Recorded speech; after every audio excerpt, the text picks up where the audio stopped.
India's fast-growing service industry has moved to highlight the importance of good governance models, but questions remain over the applied level of scrutiny in areas like audit independence and transparency.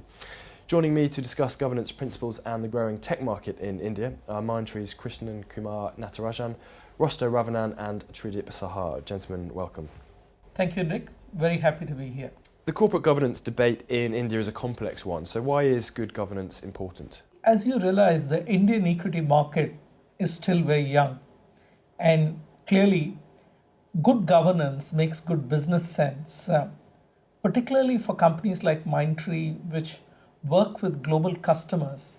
For them to work with a partner who has best-in-class practices of corporate governance gives them a confidence that here is a partner on whom I can depend on and give some of their most critical work to us. So for us, corporate governance makes great business sense.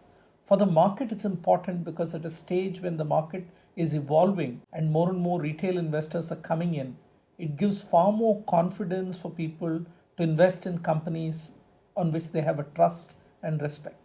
Rostow, tell us about the legislation behind corporate governance. The legislation behind corporate governance is evolving. If you look at some of the latest legislation that have been passed in India, in the US, in many other developed markets, it is a situation where the governments are trying to address some of the risks that they see of bad corporate behavior. For example, if you see the financial crisis that the world got caught up in 2008 and 2009, a few badly run companies brought the whole world to a standstill. Government want to prevent such an instance from recurring again, and they are therefore bringing in legislations to prevent those kind of incidents.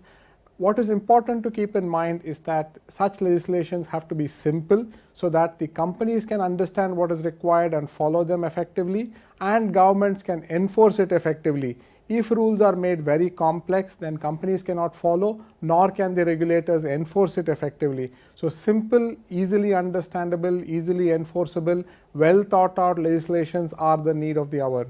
Mindtree has revenues exceeding $400 million and 11,000 technology experts. So what's your approach to sustainability?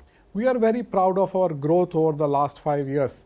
If you look at the period 2007 to 2012, we grew at an average annual rate of approximately 25%. That makes us amongst the fastest growing Indian IT services companies. With that growth comes a lot of responsibility. Our ambition is to build Mindtree into an institution that is memorable and lasts many lifetimes. Our basic philosophy for that is an inclusive approach where we recognize that many stakeholders are important for your success. There are obviously employees and customers who are our primary stakeholders. Then we have investors as a listed company. Generating sufficient sustainable returns to them is also an important parameter for our sustainable success. And we recognize there are other stakeholders as well. Society at large is a stakeholder. The environment is a stakeholder. So our approach has been to make sure that you get the continuous goodwill, the trust and the confidence of all the stakeholders who are important for our success. And we believe that's what will help us build Mindtree into a sustainable company. And in what ways do you think companies and governments worldwide can improve governance models? One of the key ways in which governance models can improve is effective adoption of technology. If you look at ways in which companies can engage with their stakeholders better, just to use an example, if companies want to run their shareholder meetings more effectively, have a more inclusive approach, encourage participation by shareholders who are not in the same city where the meeting is held, in those kind of areas, technologies can make a big difference and help companies engage with their stakeholders more effectively. Even if you look at how governments can enforce regulations, technology can play a big part in that area. So some areas like both from a company side as well as from the government side, effective use of technology can make a big difference and can help improve governance even further. Tridip, what's your relationship with the UK market and your growth plans for Europe? UK continues to be one of the most strategic markets for us. This is where we started our second overseas offices. UK along with Western Europe have been our fastest growing businesses in the last few years.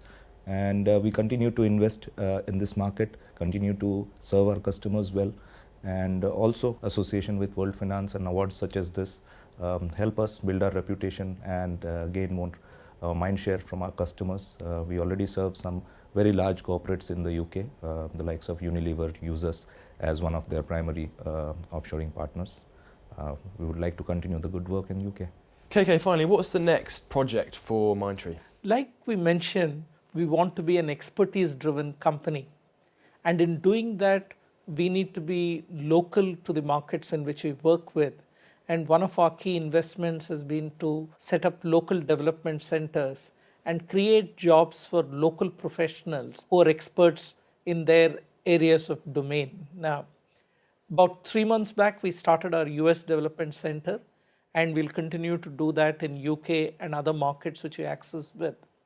The second key area which we're going to invest in is to really create a world-class training facility in the eastern part of India, where we're going to invest about $25 million. But all of this will really lead to the outcome because our aspiration is to be amongst the world's best, which really means amongst the top 3 to 4 service providers in domains like consumer products, retail, and certain segments of banking and financial services. Gentlemen, thank you. Thank you, Nick. Thanks a lot, Nick. Thank you.